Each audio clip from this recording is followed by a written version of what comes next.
Hey guys, what's up? In this video, I'm going to tell you how to take a screenshot in Samsung phone or how to capture long screenshot. So firstly guys, we have this method for taking the screenshot. The first method is to use power button and volume down button to take the screenshot. So as you guys see, the screenshot is now taken.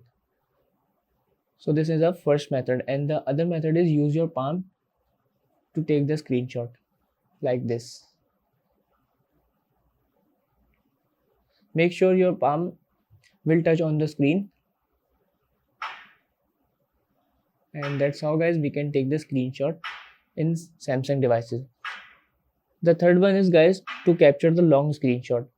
Just I am going to settings, and now let's take the screenshot. So here we have this option, just tap here,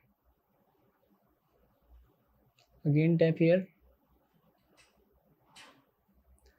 Okay, so as you guys see, the screenshot is now long. So that's how guys we can take the long screenshot in Samsung devices. So that is it guys about the video. If this video helps you, kindly like the video and follow us for more tips and tricks. See you guys in the next video. Take care.